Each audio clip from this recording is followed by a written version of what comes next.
जब वो दो आंखें बंद करते हैं तब उनका तीसरा नेत्र खुलता है।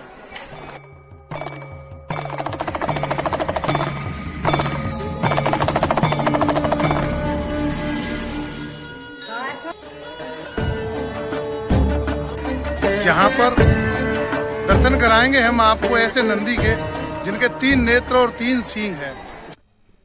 जटाशंकर धाम मध्य प्रदेश के बुंदेलखंड के जिला छतरपुर के अंतर्गत बिजावर तहसील से तकरीबन 15 किलोमीटर और छतरपुर बस स्टैंड से तकरीबन 50 किलोमीटर की दूरी पर पहाड़ों से घिरा हुआ एक शिव मंदिर है, जिसे जटाशंकर धाम के नाम से जाना जाता है।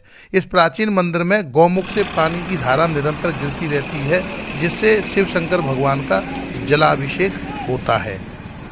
जटाशंकर धाम यूं तो विंध्याचल पर्वत श्रृंखला बहुत लंबी है। छतरपुर जिले में स्थापित है जटाशंकर धाम। यहाँ स्थानीय लोगों का भीड़ का तांता सोमवार के दिन यहाँ लगा रहता है। 16 फरवरी से यहाँ पर मेले का आयोजन चल रहा है। आप लोगों ने हो सकता है दर्शन किए हों या नहीं किए हों। नंदीश्वर जिनके 3 नेत्र हैं, 2 नेत्र बंद करने के बाद में जिनका 1 नेत्र खुल जाता है, 3 सींग है। एक डाकू जो बहुत ही क्रूर था, उसने इस मंदिर के ऊपर जाकर के क्यों बनाया था भवन, जिसमें रस्सियों के सहारे वो चढ़ता था। यहाँ पर 3 कुंड हैं जिनमें मौसम के विपरीत बहता है पानी। क्या है उन कुंडों की कहानी, जानेंगे हम आज की इस वीडियो में, जो इस पवित्र पावन धाम की वीडियो है। भक्त आते हैं, हिंदुओं की आस्था का सबसे बड़ा केंद्र है और इसको मध्य प्रदेश का केदारनाथ भी कहा जाता है। तो चलिए आज की इस वीडियो में जानते हैं इस धाम की संपूर्ण जानकारी। आजकल मध्य प्रदेश के छतरपुर जिले के अंतर्गत आने वाले धाम बागेश्वर धाम में भक्तों का तांता लगा रहता है और वहां जाने वाले भक्तों के मन में उत्सुकता भी रहती है और वे लालायित रहते हैं आसपास के क्षेत्र और धार्मिक तीर्थ स्थलों को देखने के लिए। आज ऐसे ही एक तीर्थ की यात्रा कराने वाले हैं हम जटाशंकर धाम की, जो कि बागेश्वर धाम आने वाले भक्तों के लिए भी है आस्था का एक बड़ा केंद्र, जहां पर बागेश्वर धाम दर्शन करने के पश्चात लोग निश्चित ही जाना चाहते हैं। क्या है इस धाम की कहानी, चलिए जानते हैं। जैसे ही आप जटाशंकर धाम पहुंचते हैं तो वहां पर जो रास्ते में आपको दोनों साइड दुकानें लगी दिखेंगी, निश्चित ही वो आपको प्राचीन काल के मेले की तस्वीर दिखेंगी। ये मेन गेट है जिसके पास हम पहुंच चुके हैं और घंटियां बजाते हुए भक्त चढ़ जाते हैं लगभग 2-3 सीढ़ी ऊपर, और ऊपर जाकर के बाएं हाथ पर ही यहाँ पर आपको शिव शंकर भगवान की एक बहुत बड़ी प्रतिमा के होंगे दर्शन। जो लोग रील बनाने के शौकीन हैं और सेल्फी के शौकीन हैं, उनके लिए प्रवेश द्वार है मुख्य आकर्षण का केंद्र, जहां पर आप सेल्फी खींच सकते हैं। इसके दाहिनी ओर ही बना हुआ है आई लव आगरा, जैसे हमारे यहाँ बना है, यहाँ पर बना है श्री जटाशंकर धाम। लेकिन दोस्तों, यहाँ सेल्फी खींचने से पहले सावधान रहें इन काले मुंह के बंदरों से। आपको इनके लिए खाने के लिए करनी पड़ेगी कुछ व्यवस्था, तभी आप इस बोर्ड के नीचे खींच पाएंगे सेल्फी। अदरवाइज ये खाएंगे नहीं आपको, लेकिन डरा डरा करके आपको खाने से ज़्यादा परेशान कर देंगे। तकरीबन 10 या 12 सीढ़ियाँ ऊपर चढ़ने के बाद में इस यात्रा की होती है शुरुआत। और दोस्तों, मैं बता दूं, गर्मियों में नंगे पैर आप सीढ़ियों को नहीं चढ़ सकते क्योंकि पत्थर बहुत गर्म हो जाते हैं। और अभी मौसम ठंडा है क्योंकि हम आए हुए हैं फरवरी के महीने में, और यहाँ पर बरसात के बाद में आने पर यहाँ की जो आपको सौंदर्य है प्राकृतिक रमणीक हो जाता है। और ये यहाँ पर संत आश्रम कामतानाथ जी का है। और दोस्तों, चित्रकूट की आपको पता भी है, कामतानाथ की पंचकोशीय परिक्रमा, जिसे आप मेरे व्लॉग में देख सकते हैं प्लेलिस्ट में जाकर के, चित्रकूट धाम यात्रा में। सीढ़ियों की चढ़ाई को करते हैं शुरुआत और अपनी यात्रा को भगवान शिव शंकर भगवान को अपने हृदय में धारण करते हुए और जय जय शिव शंभू का जयकारा लगाते हुए हमने की इस यात्रा की शुरुआत। दोस्तों, यहाँ पर जैसे ही आप सीढ़ियों को ऊपर चढ़ना शुरू करते हैं तो सीढ़ियों के बाईं और दाईं तरफ दोनों ओर बनी हुई हैं धर्मशालाएं, जिन धर्मशालाओं में यदि आप यहाँ रहने के हैं इच्छुक, तो यहाँ आप अपनी व्यवस्था के अनुसार ठहर सकते हैं। तकरीबन 380 सीढ़ियाँ ऊपर चढ़ने के बाद में आप पहुँचते हैं जटाशंकर धाम के कुंड की ओर, जहाँ पर जल भरा हुआ है और यह जल निरंतर ऊपर पहाड़ियों से गौमुख के रास्ते से नीचे आ रहा है। और इस कुंड में बहुत सारा पानी भर जाता है, लेकिन ज़्यादातर लोग जा कर के जटाशंकर धाम, अभी हम जहाँ ऊपर पहुँचेंगे आपको दिखाएंगे कि किस कुंड में स्नान करना है और सबसे ज़्यादा फलदायी कौन सा होता है। बताया जाता है यहाँ पर कि जितने भी कुष्ठ रोगी भी होते हैं उनके कुष्ठ रोग भी इस कुंड में स्नान करने के बाद में हो जाते हैं समाप्त। पहुँच चुके हैं मंदिर के प्रांगण में, जहाँ पर बाएं ओर है ये जल कुंड, जहाँ अनेकों भक्त कर रहे हैं स्नान। इन तकरीबन 10 या 12 सीढ़ियों को ऊपर चढ़ने के बाद में हम पहुंच जाते हैं जटाशंकर धाम के शिवलिंग दर्शन करने के लिए। चलिए दोस्तों, एक निगाह डालते हैं जटाशंकर धाम के इतिहास पर। इस मंदिर को तकरीबन 14वीं शताब्दी का है और लोगों की मान्यताओं के अनुसार यदि माने तो ऐसा कहा जाता है कि एक विवस्तु नाम के राजा को भगवान शिव शंकर ने स्वप्न में आकर के अपना स्थान बताया था। लेकिन भगवान शिव शंकर के स्वप्न में आने के बाद में उस राजा ने अपने सैनिकों के साथ इस स्थान की खोज की और यहाँ पर एक शिवलिंग की प्राण प्रतिष्ठा भी कराई, हवन भी किया गया। राजा ने अपने कुष्ठ से, उनका एक जो मंत्री था वो कुष्ठ से ग्रसित था, उस मंत्री को हवन में बैठने के लिए कहा, लेकिन मंत्री बैठने में सक्षम नहीं था कुष्ठ रोग की वजह से, तो उसने मना कर दिया। लेकिन लेप लगाकर मंत्री को जब यहाँ पर इन कुंडों में स्नान कराया गया तो मंत्री हो गया बिल्कुल ठीक। तो ऐसा मान्यता है कि यहाँ इन 3 जल कुंडों में स्नान करने से कुष्ठ रोगियों एवं त्वचा संबंधित सभी तरह के रोग हो जाते हैं बिल्कुल ठीक। चलिए तो दोस्तों, बात कर ली जाए यहाँ नहाने की, जो कि कुछ और जगहों से है हटकर। यहाँ पर इन लोहे के स्टील के जो पाइप लगे हुए हैं, यहाँ 2 पंक्तियाँ लगती हैं, प्रथम पंक्ति पुरुषों की और दूसरी पंक्ति स्त्रियों की।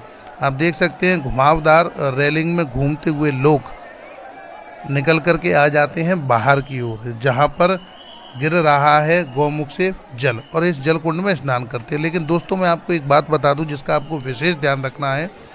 भीड़ के कारण लोग बड़ी जल्दी में ये सोचते हैं कि मेरा नंबर नहीं आ पाएगा, लेकिन ऐसा बिल्कुल भी नहीं है, क्योंकि पाइप से पहली जब लोगों को छोड़ा जाता है तो मनुष्य यानी कि आदमी लोग यहाँ पर स्नान करते हैं, तब तक महिलाएं अंदर स्नान करती हैं जल कुंडों में और शिव शंकर का जलाभिषेक करती हैं। उसके बाद में फिर जितने भी आदमी होते हैं उनको, मतलब मेल्स को, उनको अंदर भेजा जाता है। तब तक महिलाएं लगी रहती हैं पंक्ति में और उन्हें इंतजार पंक्ति में करना पड़ता है, और यह क्रम लगातार चलता रहता है, जिससे कि आने वाले भक्तों को यहाँ स्नान करने में ना हो बिल्कुल दिक्कत। आप भी लाइन में लगे हुए हैं तो अंदर जाकर के बिल्कुल जल्दबाजी न करें। आप सामने देख सकते हैं, ये तो एक गौमुख धारा से आ रहा जल है, लेकिन इसके ठीक सामने जहाँ, वहाँ पर घंटों के नीचे, इस इमारत के नीचे 3 छोटे छोटे कुंड बने हुए हैं। भीड़ अधिक होने के कारण और पानी होने की वजह से हम अपना कैमरा वहाँ तक नहीं ले जा सके, लेकिन आपको बता दें, आपको वहाँ अंदर जाकर के नहाने में बिल्कुल भी जल्दी नहीं करनी है, क्योंकि जब तक जितने भी वहाँ महिला या पुरुष होते हैं वो स्नान कर लेते हैं और शिवलिंग को जलाभिषेक कर देते हैं, उसी के बाद दोबारा दूसरी पंक्ति के लिए गेट खोला जाता है, जिससे कि और अन्य भक्त अंदर आते हैं और पहले भक्त जलाभिषेक करके गौमुखी से स्नान करते हुए बाहर निकल आते हैं। चूँकि आज सोमवती अमावस्या है और सोमवार का दिन भी है, इसलिए यहाँ पर भीड़ कुछ ज़्यादा है। आप देख सकते हैं अंदर जब तक पुरुष स्नान कर रहे हैं और जलाभिषेक कर रहे हैं, तब तक महिलाएं पंक्ति में लगी हुई हैं। जब यहाँ से इन कुंडों से स्नान करते हुए और यहीं से जल भर के आप शिवलिंग को स्नान कराएं, जो आप दाहिनी ओर देख सकते हैं मंदिर है, लोग यहाँ पर 1-2 लोटा जल का जल्दी से डाल लेते हैं अपने ऊपर, और इसी का महत्व बताया जाता है स्नान का। फिर देख रहे हैं आप जल ले करके अंदर जा रहे हैं मंदिर में। थोड़ा सा भीड़ अधिक होने की वजह से प्रशासन की ओर से यहाँ पर जल्दी की जा रही है, जिससे कि पंक्ति में और लगे हुए भक्तों का भी नंबर आ सके और स्नान के बाद वे भी कर सकें जलाभिषेक। ये आप देख सकते हैं, ये गौमुख बना हुआ है, ऊपर पहाड़ों से ये ऑटोमेटिकली पानी यहाँ आ रहा है, गिरता रहता है। इसके नीचे छोटी सी गुफा बनी हुई है, जिसमें बैठ कर के लोग निकल कर के आना पसंद करते हैं, और कुछ लोग गौमुखी के नीचे ही अपना लोटा लगा करके स्नान करते हैं।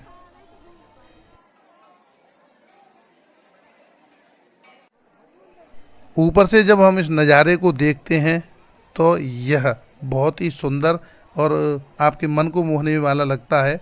और चूंकि अभी ये फरवरी का महीना है, बताया जाता है कि बरसात के बाद में यह विंध्याचल की पर्वत श्रृंखला अपने एकदम सौंदर्य के चरम पर होती है, जिससे सुंदरता यहाँ आकर के देखने वालों को बहुत ही ज़्यादा प्रभावित करती है। यहाँ मंदिर के पास में ही एक बहुत पुरानी इमारत बनी हुई है। बताया जाता है कि जिसको डाकू मूरत सिंह ने बनवाया था, वह बहुत ही ज़्यादा क्रूर किस्म का डाकू था, जो कि लूटपाट और इस तरीके के काम करता रहता था। यहाँ पर चढ़ने के लिए पहले सीढ़ियाँ नहीं थीं, रस्सी के सहारे वो डाकू ऊपर चढ़ कर के आता था और रस्सी के सहारे ही उतरता था नीचे। लेकिन एक बार वह कुष्ठ रोग से ग्रसित हो गया और जब उसने यहाँ इन पवित्र कुंड में स्नान किया और उसका रोग ठीक हो गया, तब से उसने लूट और अत्याचार करना बिल्कुल बंद कर दिया। कहा जाता है कि आस्था और ईश्वर की कृपा ने बड़े बड़े अत्याचारी और क्रूर किस्म के लोगों के दिमाग और हृदय का परिवर्तन कर ही दिया है। अब यहाँ पर बन चुकी है धर्मशाला, जो आने वाले व्यक्तियों और आस्थावान श्रद्धालुओं के लिए ठहरने के लिए, स्नान के बाद कपड़े वपड़े चेंज करने के लिए महिलाओं के लिए इस जगह को प्रयोग में लाया जा रहा है। मंदिर के पीछे ही हवन कुंड यज्ञ है, जहाँ पर हवन यज्ञ किया जाता है और यहाँ पर कलावा भी लोग बैठ करके बनवाते हैं। गौमुखी के दर्शन आपने कर ही लिए हैं। ऊपर चलते हैं सीढ़ियों से। यहाँ सीढ़ियों से ऊपर चढ़ कर के ऊपर से नीचे की ओर देखने का नज़ारा बहुत ही सुंदर होता है। और दोस्तों, यदि हम बात करें, यहाँ तक तो आप 380 सीढ़ियाँ चढ़ के आराम से आ जाते हैं, लेकिन यहाँ से ऊपर जो तकरीबन इतनी ही सीढ़ियाँ और हैं 280 के समथिंग, उनको चढ़ना बड़ा टिपिकल है। लोग, हम नीचे से जब देखते हैं तो हमें ऐसा लगता है कि वो ऊपर सामने ही मंदिर होगा, लेकिन ऐसा नहीं है दोस्तों। गौमुख में पानी जो जा रहा है, हमने आकर के देखा कि ये पर्वतों के बीच में से होते हुए जो गौमुख के लिए पानी जा रहा है, यहाँ पर भी कुछ भक्त स्नान कर रहे हैं। तो नीचे वहाँ भीड़ में लग कर के और धक्का मुक्की करने के नहाने की बजाय यदि आपको सीधे ही यहाँ आकर के नहाना है तो आप यहाँ आकर के नहा सकते हैं। अब यहाँ से ऊपर देखने में लग रहा है कि जैसे कि वो मंदिर और सिद्ध गुफा ऊपर ही है, लेकिन ऐसा नहीं है दोस्तों। यहाँ से शुरुआत होती है आपकी कठिन परीक्षा की, क्योंकि यहाँ से एकदम सीधी खड़ी चढ़ाई है और सीधी सीढ़ियों को चढ़ते हुए आपको सर्दियों में भी पसीना आना तो लाजमी है।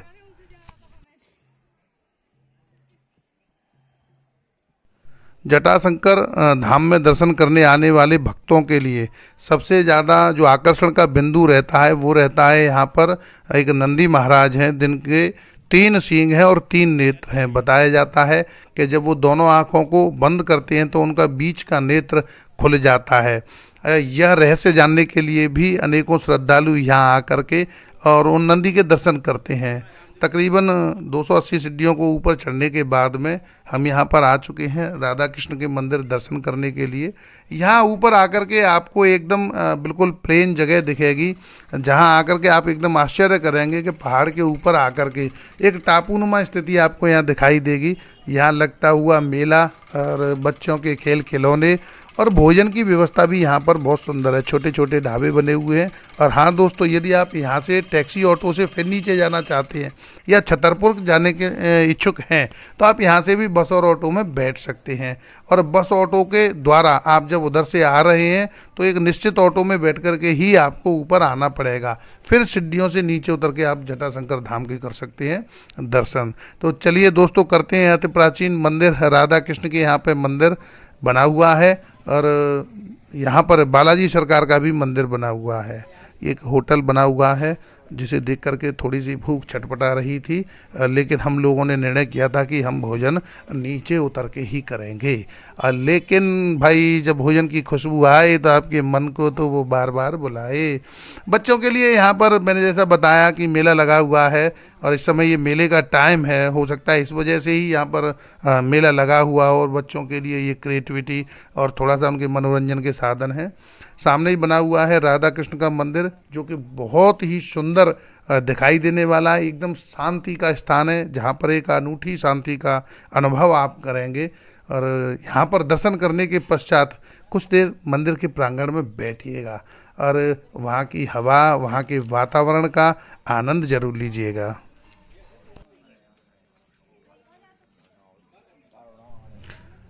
और यहाँ पर दर्शन करने के बाद तो चलिए दोस्तों हम आपको मिलवाते हैं उन नंदीश्वर से, जिनके दर्शन करने के लिए पब्लिक रहती है लालायत। ऐसा मानते हैं कि शिव शंकर की विशेष कृपा और नंदीश्वर महाराज पर बनी हुई है, जिसके कारण उनके दर्शन करने के लिए भी लोगों के अंदर एक कौतूहल बना ही रहता है।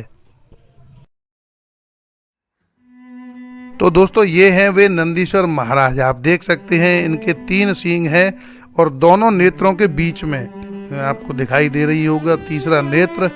लोग आकर के इनको प्रणाम भी करते हैं, कुछ खिलाते भी हैं। लेकिन दोस्तों हमारे लिए बड़े दुर्भाग्य की बात रही कि हम पहुँचे यहाँ पर तो वहाँ के स्थानीय लोगों ने बताया कि तकरीबन 3 महीने पहले इनकी तबीयत खराब हो जाने के बाद नंदीश्वर महाराज का निधन हो चुका है। फेसबुक के माध्यम से हमने यह वीडियो लिया और अब हम बता दें वहाँ के स्थानीय लोगों ने ही वहाँ पर इनकी बना दी है समाधि स्थल, जिसमें कि ये बहुत ही ज़्यादा सुंदर और अच्छी समाधि इनकी बनाई है, समाधि वहाँ दी गई है। जटाशंकर धाम दर्शन करने के पश्चात लोग आकर के नंदीश्वर की समाधि पर प्रसाद चढ़ाते हैं, धूप जलाते हैं और आस्था के साथ में करते हैं परिक्रमा। दोस्तों मैंने अपनी नज़रों से आपको जटाशंकर धाम के दर्शन कराने की भरसक प्रयास और पूरी कोशिश की।